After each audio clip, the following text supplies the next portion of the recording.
तर मंडळी, कधी कधी आपल्याला वाटते की देव निष्ठुर आहे, स्वामी माझ्याकडे बघत नाहीत. पण तसं नसतं.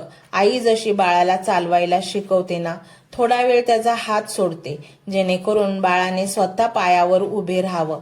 तसंच स्वामींनी तुमचा काही वेळासाठी हात सोडला होता, फक्त तुम्हाला आत्मनिर्भर बनवण्यासाठी, तुम्हाला जगाची खरी ओळख करून देण्यासाठी. आज तुम्हाला कळतंय की कोण आपलं आहे आणि कोण परकं.